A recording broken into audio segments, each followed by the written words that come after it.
Good morning, everybody. Mark Gilbert here. It's great to be back with you here on the Saturday morning Science of Mind Conver.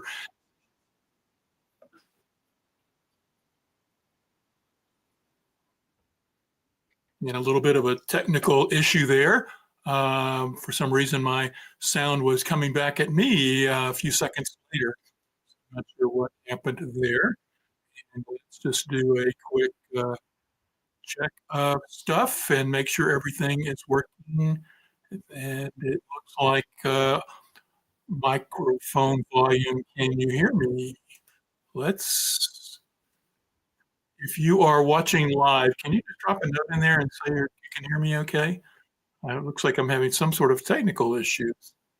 But yeah, anyway, here we are with another Saturday morning Science of Mind conversation series.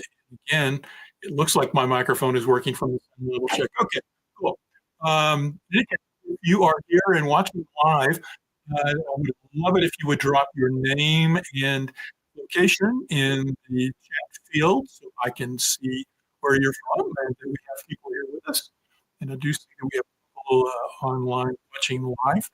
Again, just relax and let's flow into the fact that this is the beautiful time when we get to share, talk about the science of mind and all that it means to us. This is going to be a different presentation than I normally do.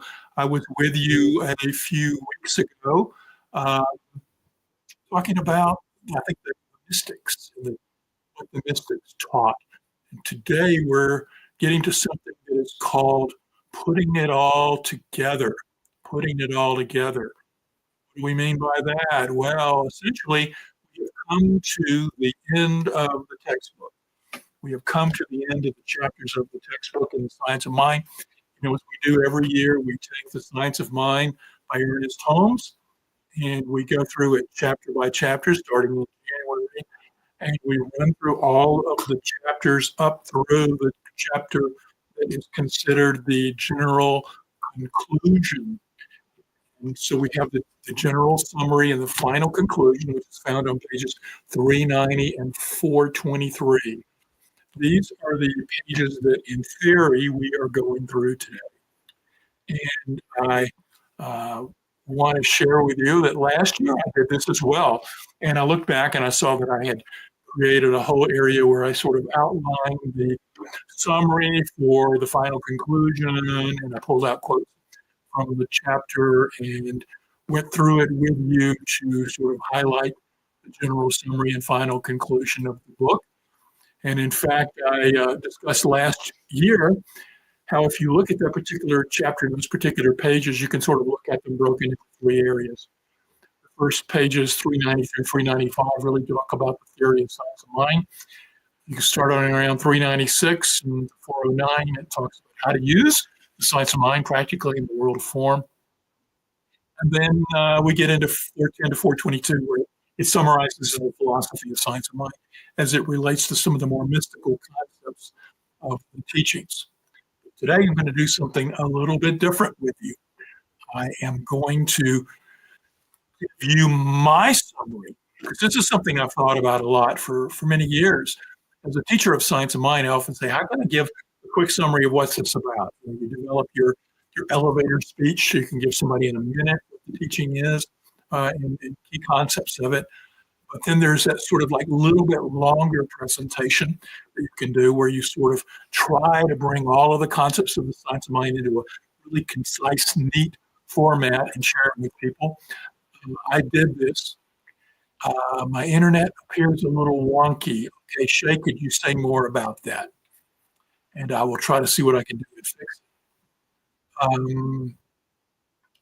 And so what I'm trying to do today is to run through the ideas of the what I would give you is my general summary of the science of mind teaching. And so let's make sure I've got all my technical issues resolved. And for some reason, my getting a little feedback here. And let's see if I can fix some of that before I continue. I apologize about the technical aspects of this. And okay, that didn't do it. And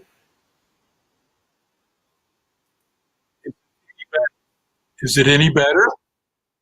The sound is a bit muffled. Feels like you're in a tunnel. Right. Let's do. Uh,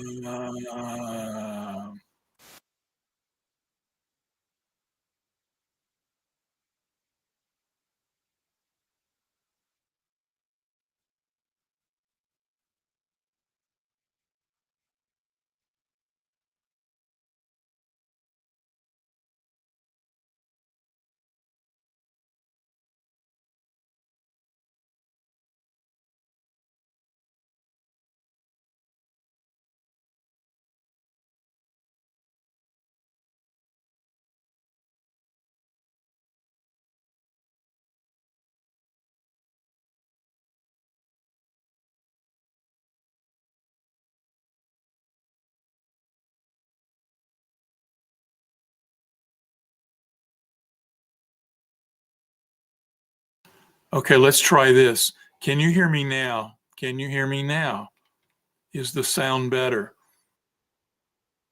Or one who can you drop me a note if you can tell me if you can hear me?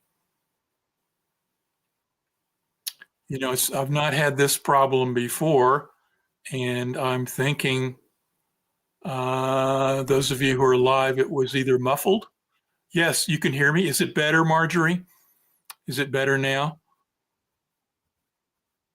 than it was before when I sounded a bit muffled? Keeps cutting out in just a little bit. Okay. Um, all right. I am not.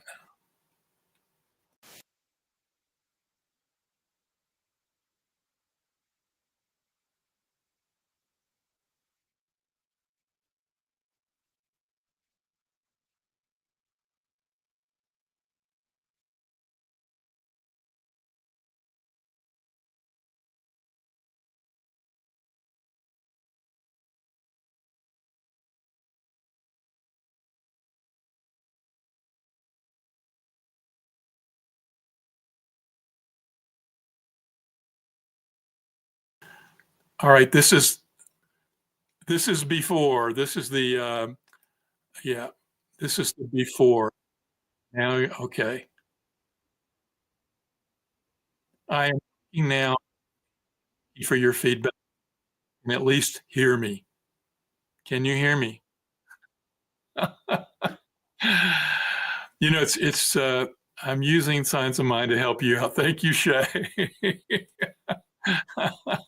You know, I'm sitting here thinking that there's an interesting a lesson for us all in the fact that, okay, Reverend Robert's coming in to the studio. Robert, not sure if you want to give me any guidance on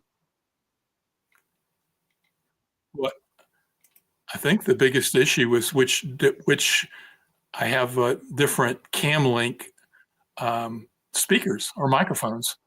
And so it's giving me uh,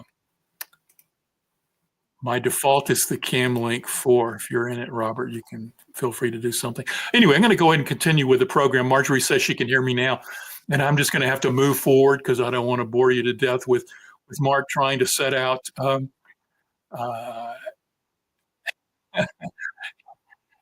trying to set out his microphone's settings, which is crazy. So here's what I'm going to do. Here's what I was trying to get into. Today we're getting into part one of two parts where we're going to have two different speakers who are giving a general summary and overview of the science of mind. Next week you'll have another one of the speakers who is giving you their take on it. And what I want to do today, and what I was trying to do for those of you who were trying to follow me, is I want to give you my quick overview. I'm going to give a 12-point summary of the science of mind. And I've tried to do this many times in different settings and different classes. I know about a year ago, I did a presentation for Center for Spiritual Living down in Colorado Springs, and I gave them a little thing where I said science of mind in 8 minutes was part of my presentation, and I cut that out and put it on YouTube for people to listen to, and it got some pretty good feedback on it. But this year, what I've done is go through the general summary and think, okay, how would I present this in my own words and my own bullet points? So instead of using the quotes from the book, which I can reference, what I want to do is basically to give you my 12 bullet points on, how I would outline the science of mind. And that's what I'm going to be doing for the next few minutes. And as a matter of point of reference, if you are watching live, what I would invite you to do is put your name and your location in the comment field, and then leave me any comments as I'm going through these 12 points. And then I'm going to come back and take any questions on them. And you can drop your questions in there. And I hope that you have. And I just want to mention, because I've mentioned it already, that Marjorie is here from Greenville, North Carolina. Great to have you here. We also have Shay from Cedar Ridge, Colorado. Glad that you're here. I know there are others of you who are watching live. If you feel so called, I would love to drop your location in the comment field, and I'll bring those up to the degree that I can. But I'm going to go through my 12 points because I've sort of gotten thrown off by this whole microphone thing. World of Form is throwing me a mix, and thanks for the prayer work and use of science of mind to get us going. In any case, here we go. 12 points and a quick summary of the science of mind. And point one, all is mind, God, or spirit. Look around your room. Everything you're looking at is mind. Everything that you look down at your legs, your hands, the computer, it's all mind. There's something called mind, God, or spirit, and it's everywhere around you. And when we look around in the world of form and see stuff, including hearing my voice, it's all mind. This entire experience is mind or God. Think about your witnessing what's going on. That's mind or God. Everything is mind or God. So we start with the supposition in science of mind that everything is mind or God. Everything. Experiencing, seeing, sensing, knowing, our inner awareness, our outer experiences are all God. Even the intuition and those dreams and those coincidences and those sense of mystical oneness that we occasionally experience, they're all God. Everything is God. Okay. That's one of the key things. And of course, it's sort of evident within thinking about that, but then everything is connected, that everything in this vast oneness is God, mind, or spirit, but it's all connected in a way. So if everything is mind, and mind is all God and spirit, it's all interconnected. So that's the second key point of science of mind, is that everything is in a vast interconnectedness of all that is. Okay. Third point is that our mind, we tend to think of our mind as that little body of thoughts and awareness that we label as ourselves. So it's Mark, it's Shay, it's Marjorie, it's everybody who's hearing these words, either live or on the internet, or recording later, that inner awareness and those thoughts that we're having, we call our mind, is really the use of this one mind that's embedded in everything. So it's embedded and flowing through us. And so what we want to consider when we talk about ourselves as individuals, that we're not simply individuals to separate apart, because again, everything is interconnected, but we are quote unquote individualized expressions of the one. So that aspect of yourself that thinks that you are one and separate is an individualized expression of the divine or God moving through you. Point four is that mind, this thing is that in everything, can be used and experienced in two different levels, two general levels. One is our conscious awareness. That's that part that knows that we know, the parts that's thinking right now that you're aware of. Oh, it's Mark talking, or it's this video, or it's whatever it is. Our thoughts can be used in that aware level is our conscious mind, but there's a part of mind that is subconscious, or Holmes likes to write about it as being subjective. And that subjective or subconscious mind is below the level of awareness, and yet it's there all the time too. So mind has these two aspects to it: consciousness, conscious awareness, and a subconscious awareness. Well, think about all the interactions that are going on in your body right now, all the actions of your thought, of your molecules and the functions of your body that are continuing without you being consciously aware of them. That's part of your subjective consciousness. Think about the fact that there is a vast array of consciousness in the humanity, consciousness of humanity that is impacting you that may be below your level of awareness. You're not always thinking about the things that are in past and the past thoughts that have just built habits and patterns automatically. All of this is your subconscious is continuously acting and impacting you. So mind has these two aspects to it.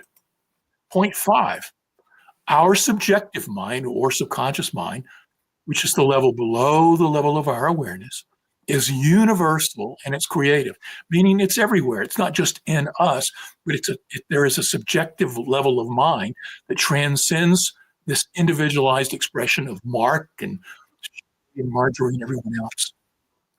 There's a universal nature to it that interconnects us with everything that is at a subjective level. Now, I put some small words on the screen just to highlight a few sort of subpoints, some of these points that I'm going through. But our subjective mind, what we consider our subjective mind, it's actually universal. And that universal aspect is where it is a repository of all thoughts, with my personal thoughts. So when Mark thinks, those thoughts go into this subjective mind. But the collective consciousness of all humanity goes into these subjective thoughts. Holmes referred to it as race consciousness. Jung talked about the collective unconscious. It's the same concept, is that there is this collective unconscious level where all thoughts are held in a repository below the level of awareness, but they're impacting us. So both our individual thoughts and our collective race consciousness, or the collective unconsciousness, is impacting us. And we also use the term subjective mind in terms of its creative ability. And Holmes referred to it as, quote unquote, the law. Many writers talk about the law, but it's meaning that this subjective mind has a creative force. It acts upon conscious thoughts. It has a creative aspect to it. So the subjective mind is both universal and it's creative in terms of it takes thoughts, both subjective thoughts running on automatic pilot, or the influx of new conscious thoughts into its creative abilities to create our lives for us. Okay. Again, hopefully this is making sense. But if you're having a question, drop your questions in the question line, and we're going to come back to them in just a minute. So that's point five. Again, we're going through 12 points to give you a quick summary of the science of mind.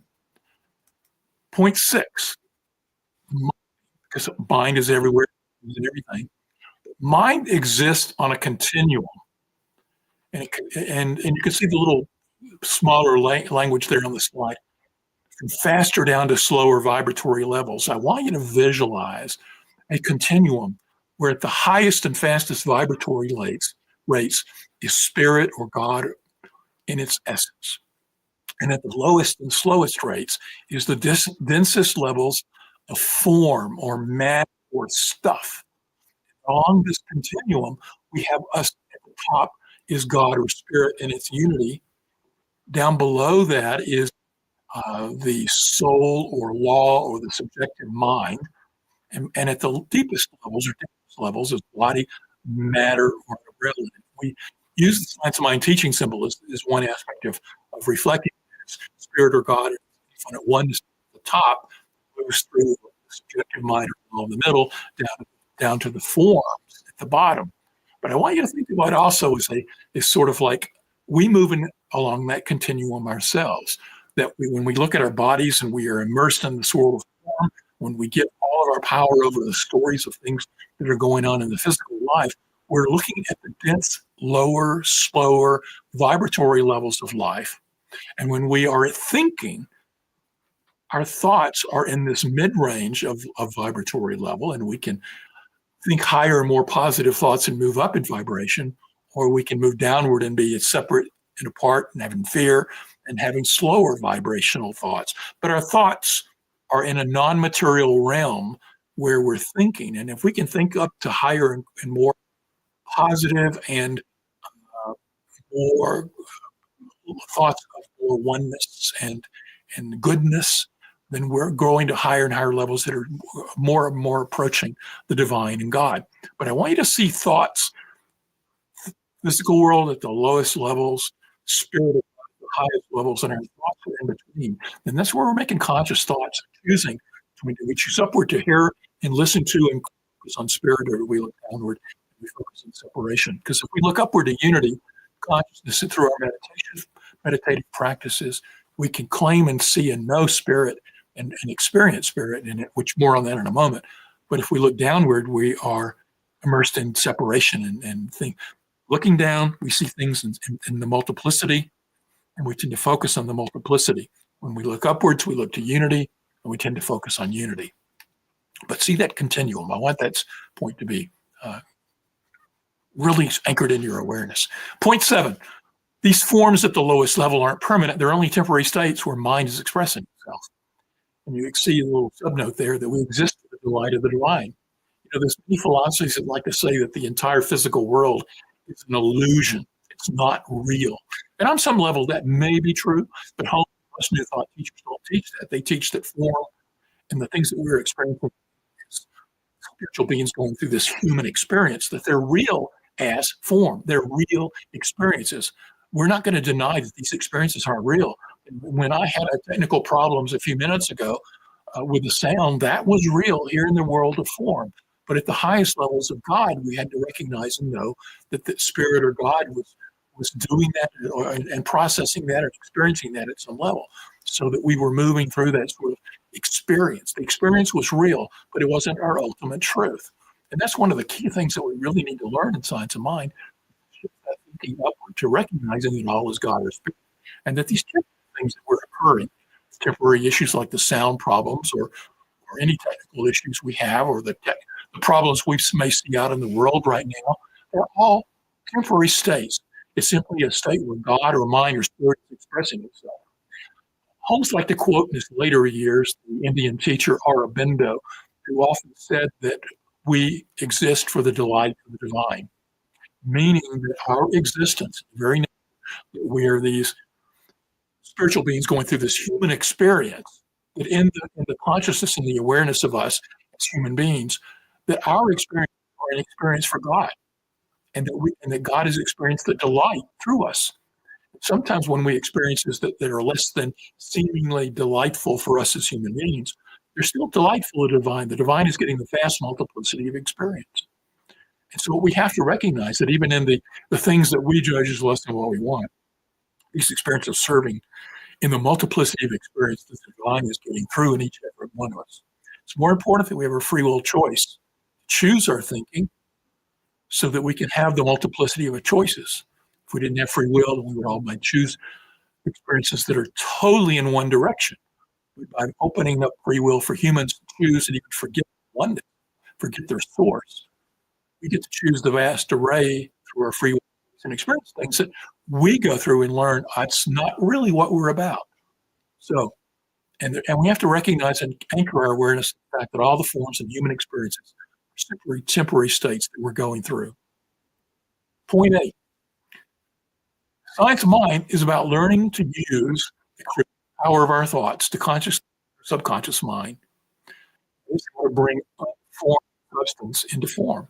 And back to that vibratory level thing a moment ago, what Holmes and New Thought teaches is that since everything is, when things are not in a state of this temporary nature or physical form, they're in an unformed substance form. What does that mean? They're vibrating at higher levels. They have sort of like ice melting back into water. They're no longer in form, and they're just getting out into maybe a steam state. So it's a good analogy for us to think of, is that matter is God in form temporarily. It's anchored into a temporary state, but it melts back into the array of energy and non-form to be reused later in other forms. So things constantly go into form out of unformed substance, moving into a temporary state of form and moving back. And when we use the power of our thinking, what we're doing is manifesting and creating sort of you might think of it as an ice cube chamber where it's forming around the unformed substance or the water of spirit into the form that we want.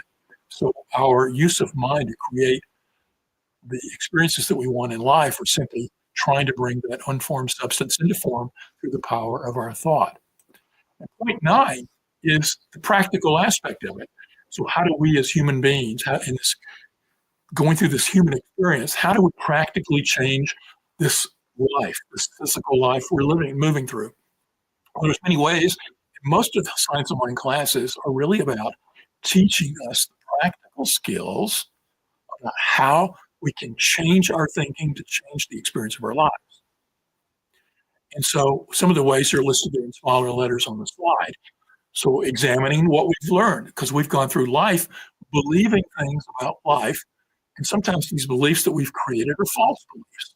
Sometimes we've accepted things that were negative and wrong, and we've embodied them into us. Oh, you're not worthy to do whatever it is that you want to do, or you're not good enough to do X, Y, and Z, or you're born into the Smith family. We don't do that, or because we are this race, this belief, this culture, this whatever. This is how you're supposed to act and believe. So much of us in our early years, formative years, often are taking on the beliefs of others that are wrongly limiting us and limiting the highest expression of our lives. And so what we are called to do when we first come to the philosophy is to recognize that all these prior stuff that we've been talking about is that we have accepted false beliefs of the past, and what we want to do in Science of Mind is to hold them up, examine them, and say, does this belief really serve me anymore? And if it doesn't serve it, we need to change that belief.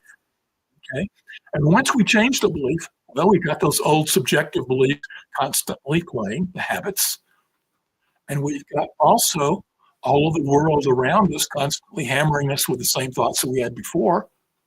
And so it's really difficult when we first recognize the power of changing our thinking to get in the habit of changing consistently bringing about new thoughts and the new way we want to see our life.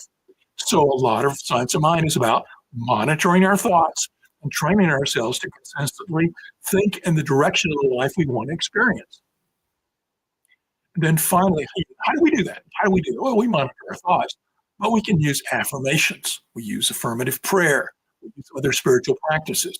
And so Holmes called affirmative prayer treatment in Science of Mind textbook. So a lot is taught about going through the steps of treatment, which are really anchoring ourselves into God or spirit, knowing the ultimate truth that's at the God level for ourselves, and then claiming that as ourself, seeing that in our lives, seeing it as manifesting now. So all of the practices about Science of Mind that are really trying to manifest a greater and higher physical life are really about also anchoring ourselves into the divine essence, into the divine levels, into that higher vibratory state of oneness. So, and so remember that the only mistake, which is how we see a sin, is an incorrect use of the power of our minds. So there is no sin but a mistake, and a mistake is forgetting that we're all united in oneness, forgetting that we have the power of our thoughts, that we can create, change our reality through our thinking. So that's the only mistake. So a lot of what this is learning practices. Again, I want you to think about that vibratory rate schedule I was talking about a moment ago. God, or essence, is at the highest rates. Our thinking is in the middle somewhere, floating and fluctuating closer to the line or closer down to the world of form and separation. And then we're anchored in a lot of the worldly stuff where everything appears separate and apart. And most of our early years, focusing on the separation. And science of mind is calling us to use the power of the mind that's in everything, to recognize and sense the unity and to change our thinking so that we are more consistently anchored ourselves into oneness and God and the divine. When we do that, we think more from that standpoint. And that brings with it a sense of knowing the goodness that exists in God for us. Okay, so that's point 9. Now we sort of move into a little bit of the more mystical stuff. And whenever I teach these concepts, sometimes I start with the mystical side and then move it into the practical side. Today I did a little bit differently, but I always am playing with this because if everything's connected, it's like, where do you jump into the movie? If the movie is all one movie, you can jump in at any point. It's just going around and around and around. So it's the same thing with science of mind. But now we're sort of getting into a little bit of that more mystical, higher level stuff that I was talking about. So to make the power of thinking more important, it's very important that we develop that sense of unity and oneness and a conscious knowing and love of God. And put on there, we move from faith to knowing. Faith is the belief in things that aren't seen. But if we don't see God and we simply accept that God is there or spirit is there or the power of mind is there, then we're having faith. But faith becomes deeper when we know. There is a greater level of acceptance and trust and belief when we know something. And in essence, somebody can tell you A and B are equal. And you say, okay, I'll have faith that's true. But when you really experience at your own level, you experience it, you go from faith to knowing. And that's why spiritual practices are so important. They anchor into you. Right now, we're talking about a lot of practical stuff. I mean, theoretical stuff, you should say, where, God or spirit is vast, non-material realm and vibratory levels and all of this stuff. And you may believe it, but you've got to know it to have greater and greater power in the power of your thinking to accept it. And so how does that come about? It comes about through those spiritual practices. It comes about turning upward and recognizing the unity and divine. So it's very important that you develop that unity consciousness and knowing oneness.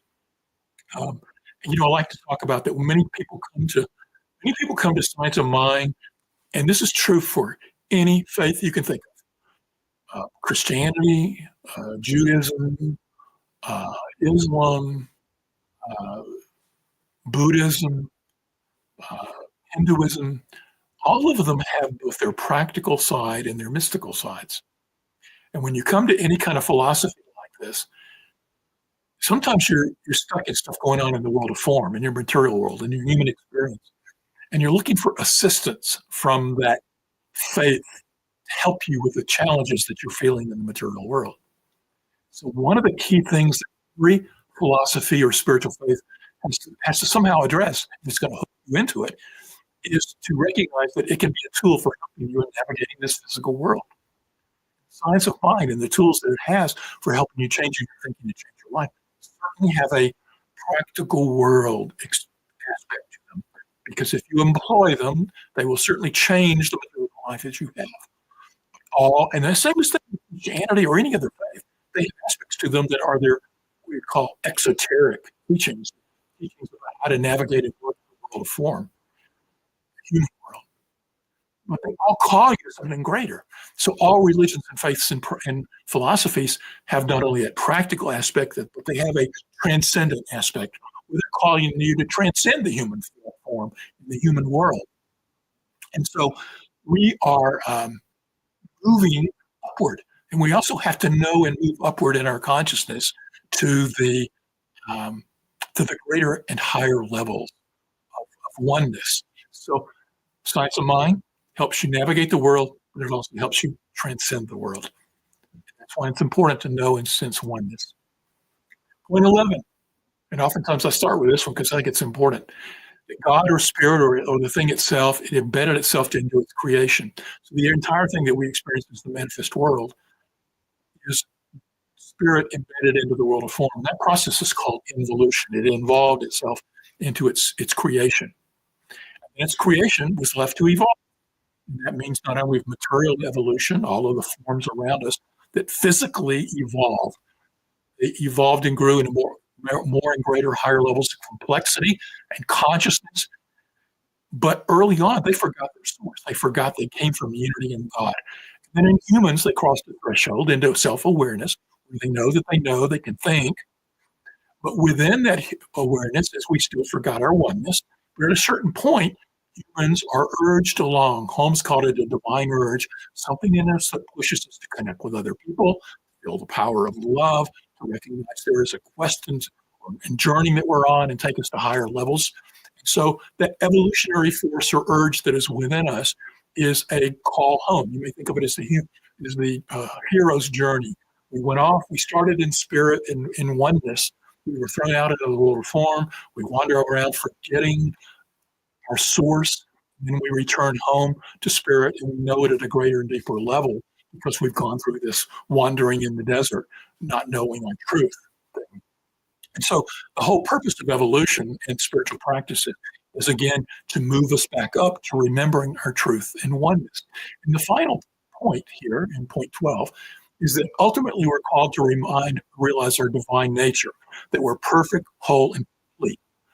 So recognizing our perfection, recognizing our hope, recognizing our completeness, and knowing it viscerally at every level, having experiences of that perfection, wholeness, and completeness is the ultimate goal of the spiritual journey that we're on.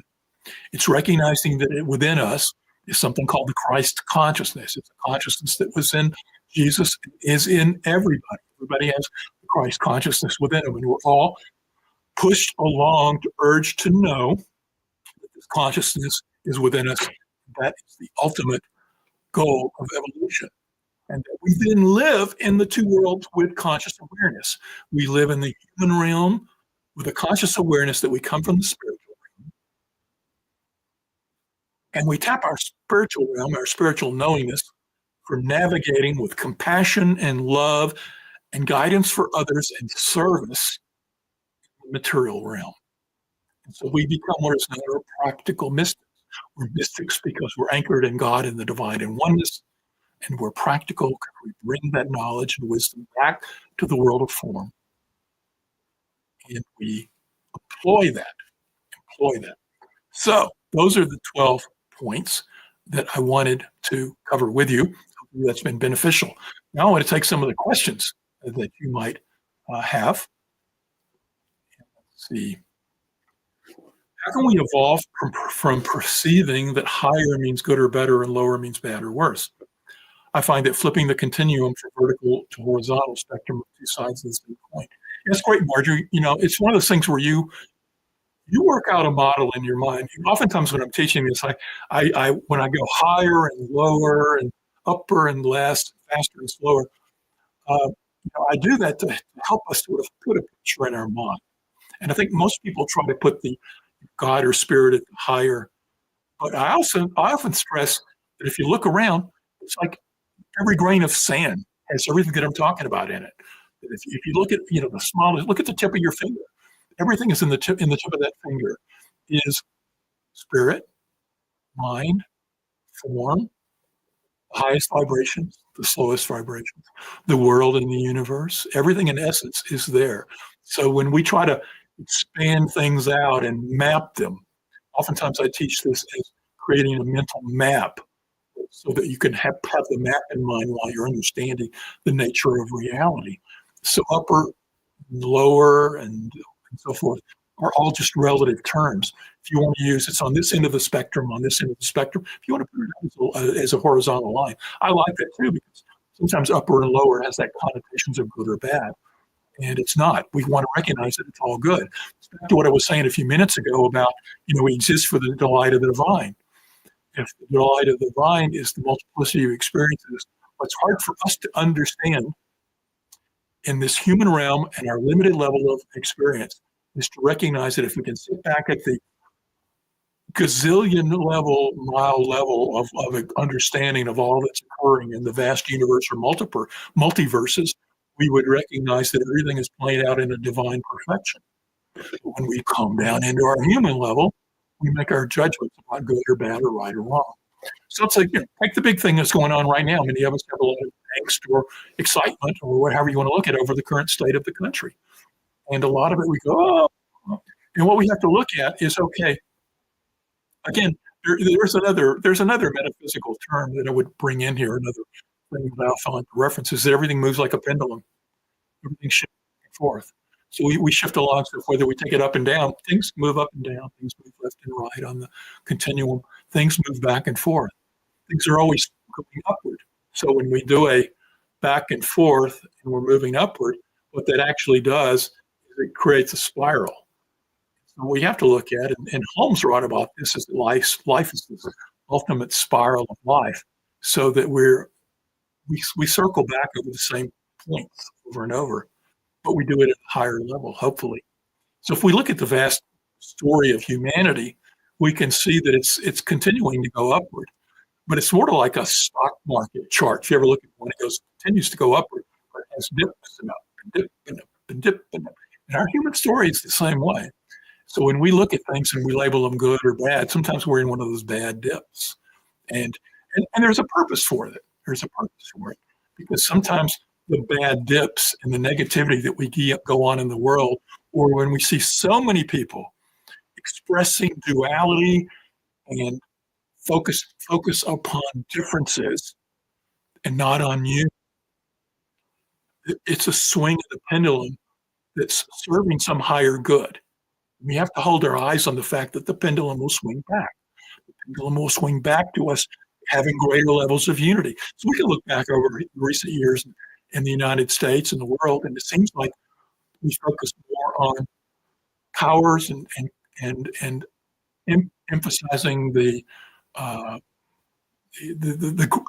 availability of growth and levels and the essence in every person, and uplifting them to the greatest possibilities they can be.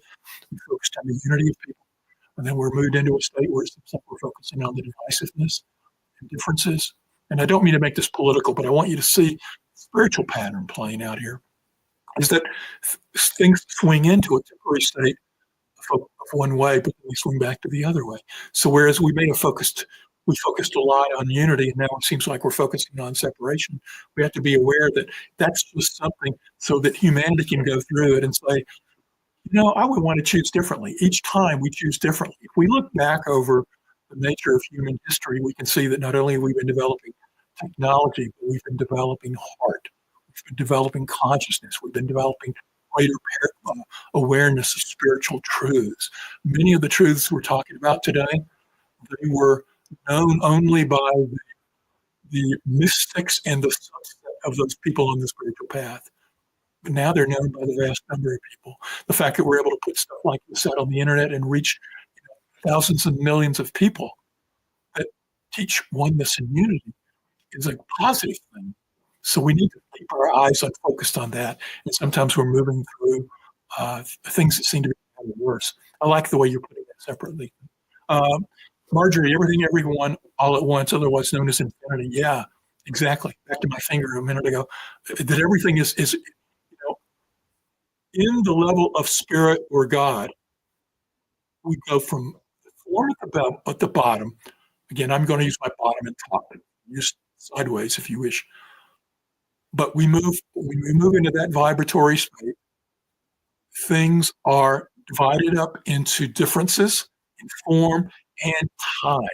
So that's the experience of time as a human construct, it's a human experience that we're moving through and able for us to parse out and experience the multiplicity in the world of form.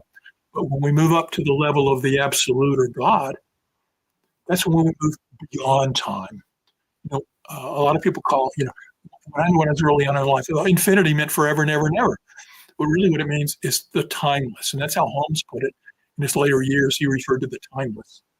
It's talking about an aspect of our reality where there is no time, where we don't divide things up into, parse them into differences so that we can then experience the relationship and their differences through something called time.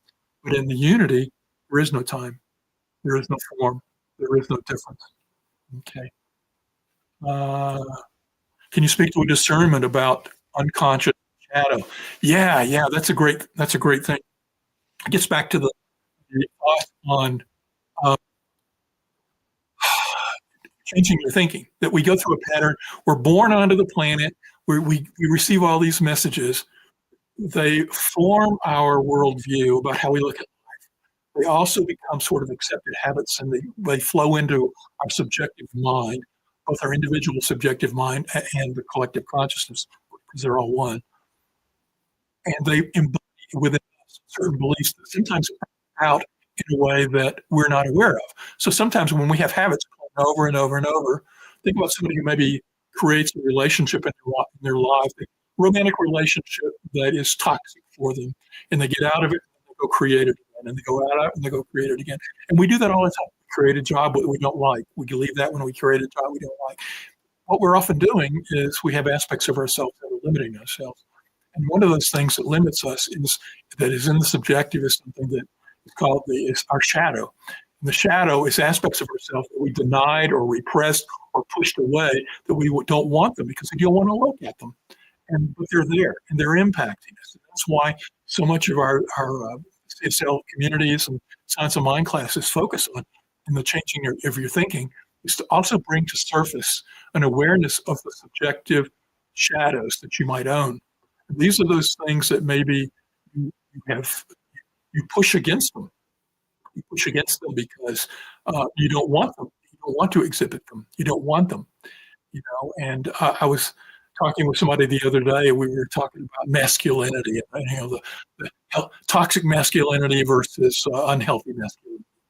And one of the aspects that of toxic masculinity, just as a quick definition, would be to look at those people who are sort of like a man's man who's taken the power and goodness of being strong and supportive and protective of their community and their group and their family, is that they have also taken it into the level of power of it to, treat other people as objects and treat them without respect and dignity and so forth. And so they focus on their power and not the goodness that comes from power. So I don't want to take this into the total discussion of masculinity, but the reason I'm bringing this up is so that there is an aspect of that of somebody who has evolved in their masculinity. They look at toxic masculinity and they buried it into their shadow. They say, I don't want to be anything that indulges in strong masculine characteristics. But what they've got to look at by bringing it up is recognize, okay, what they've buried is a pushback against some of the good aspects of it. Or maybe now they have the inability to make decisions, exert their own power, or to be protective forces for goodness around themselves. And things like that. So by taking something and pushing against it and burying it, saying, I don't want that so much, sometimes we throw the baby out with the bathwater. We push out the good aspects of something that was connected to it, or we act out that shadow. So, and we could go, and you can do whole workshops and hours on shadow, so we're running out of time.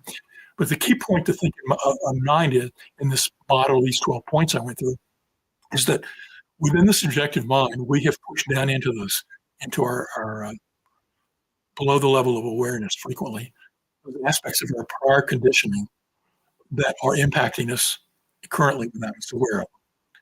And those include our shadow aspects. It's very important that we heal our shadow, that we delve into those things that we are repressing and denying or projecting onto others, that we see them in others and go, that we heal those in ourselves, because again, we're working towards wholeness. And what is wholeness? It's claiming all of the aspects of ourselves. And do you feel that the forgetting is part of the creation in order for remembrance to emerge via evolution? I hope I said that earlier. I didn't see your question until now, Marjorie, but yes, the whole process of this hero's journey, the process of evolution is a journey of spirit embedding itself into the world of form, giving everything free will choice to make its own choices. There is an evolution of the depth of consciousness that is occurring, because everything has consciousness within it.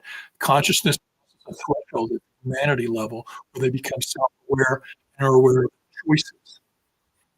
And we are trying to bring more of our own choices aware, but coupled with that in the entire process is remembrance. And that's where we are. When you come to Science of Mind and you start thinking about changing your thinking, you have to also, that's helping in the world form. So the ultimate evolutionary journey is moving into a remembrance. And if you really truly want to get to understanding the concepts of perfect, whole, and complete is at a divine level or vibrationary level that's right there in front of you in essence. But it's awakening your awareness to wake up to it. So the whole journey of enlightenment, waking up, waking up to the truth of the divinity within you, to experience it at the deepest levels, and to bringing it forth. I see I got a couple of more questions. Let me bring these in because I know we're running over, but I'm having fun. And we had that sound problem way back at the beginning, so maybe we can have a few extra minutes. Shay says holographic universe. Yes, the holographic. Everything in the universe is embedded in every other part of the universe. And then that's a model that I know that Edgar Mitchell taught that. He saw the universe as a holographic universe. A lot of people write about that the universe is a great hologram. You can slice it and dice it, but every part's still got the entire universe within it. Yeah. Danielle. Hey, Danielle. Good to see you. Your text here. A few days ago, in a Zoom discussion program, someone brought up the topic of the third man factor. And then that led into a deeper discussion of what that means metaphysically and through the lens of Science of Mind. And it turns out that almost everyone in the group had a form of the experience, leading us to wondering if that is part of global evolution, involution. My thoughts on that. Okay, the third man factor. Hmm.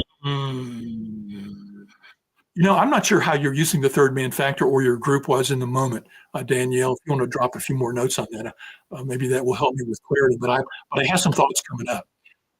One is an aspect that we have, and this is part of the evolutionary journey for us as well in our consciousness. And this is what's coming up for me. So we can go with this if you want to. We start out by thinking, I am this person, and I'm separate and apart from everything. So I am first person. Then we move into a concept of, there's others out there. And they're second person. So then all of a sudden I see I have a relationship with second person. It's I, it's you. First person, second person. Okay. And one of the key things in the growth of our awareness and the power of our thinking, and we see this in studies of children, early children who see other people can't think that other children are thinking any differently from them. But at a certain point, it clicks into their awareness that you have a different conscious awareness of what's going on than I do. So we have this first and second person kind of thought, and I can then project or I can understand your thinking. And then there's a third person. Now this can look in different ways. We can talk about it in terms of the multiplicity of all the people who are out there in the world. So the vast essence of life is a third person. But we can also talk about the third person as being the aspect of some cross. Think like a Venn diagram where it's me, it's you, and then we cross over. There's actually, in forming a relationship with another person, there is something that emerges out of that. And that is, to me, the third person. And that is the third person that is the aspect where we now recognize I'm me, you're you, but there is a relationship. My wife and I like to talk about it that we in our marriage is there's Mark, there's Mary, there's the marriage of Mark and Mary above us. It has and contains all of the essence. And it contains not only us and our uniqueness, but it contains something greater. We can think about this in the fact of what's called emergence. Emergence is when we see two things that evolve separately and then they come together and something new emerges. A quick example, of course, is hydrogen and oxygen, who are separate gases, come together and form something called water, essential for our life. There's always this entire universe is a pattern of the emergence of something new by the coming together of two things. So I don't know if this is getting into what your group was talking about in terms of the third man, but in essence, we experience things as me, thou, and the greater thou. And that greater thou is the third person, God, spirit, essence. So we experience God as a greater thou, which is in essence, a third person, but we also create something in the relationship between the two things that's greater than us, an emergence of something. And that also, in my mind, can be seen because everything is one. That new thing that I've created in the relationship of the two, Mark and Mary together in marriage, is now part of that essence of the entire universe of all. And so it's part of the vast oneness of all it is. Uh, Hopefully this is helpful. You guys you're exciting me. Hey, Spartan integral theory presumes that humans enter as newborns at square one blanks. Wait, I wonder about this. That's a good question. I've wondered about it too. Marjorie is a big student of spiral dynamics integral theory as well. I know that Wilbur likes to say we all start at square one, and I often wonder about yeah, but we come into form with predetermined disposition. Back to the masculinity man thing. I came in as a physical man with that was, had the body of a man, had the hormones and genes of a man. So that had to impact me somehow. So even though I was born at square one, I had that within me. I also had the growth and evolution of the physical forms of humans before me that had certain outlines of DNA and other factors. So I think it's one of those things when people look into nature versus nurture, it's not an either. So we come in with a degree of having embedded itself into us that has an impact on us through the experiences of our life. We get nurtured into us.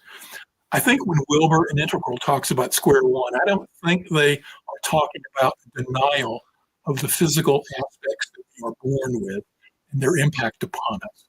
I think what he's talking about is that we can't be born into take up the spiral dynamics level. We have to start at the first level. We can't jump to,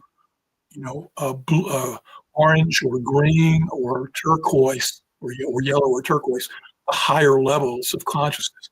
We have to, as a human, move through those conscious levels. So I think our physical forms have a predisposition, but our consciousness has to evolve at square one through the different levels. I think that by being born into a culture that nurtures you, provides for you, and gives you the gifts of expression and supports your growth, can elevate and speed up that evolution more so than if you're born in a culture that's into war and divisiveness, et cetera. But you have to start at the first level. But our conditions in life can facilitate a faster evolution, which is why I'm optimistic for the planet, because things you can look on the planet and say, hey, things are moving along at the faster and higher levels, less war, less, even though it doesn't seem like it sometimes, I know there is less war and less violence in humanity. Studies have shown this than we had in our early years. It tends to be, again, that stock market chart. Humans are getting better and better and better. We may have a downward swing, but the ever upward arc of justice, as Martin Luther King liked to say, was upward. So I think that's we're hitting up on our time, and again, we had some technical problems that I'm glad we got on a roll. I hope this was beneficial. Be sure and share it with others if you thought it was, and tell them to skip over the tech stuff at the beginning. I want to thank everybody who was with us. Be sure to join next week where we have another speaker who'll be talking about putting it all together. And I just want to really, really appreciate the questions and comments and discussions that we had today because it was so wonderful. Be sure to support the New Thought Network and come back next Saturday for another aspect of Science of Mind conversations. Blessings and peace.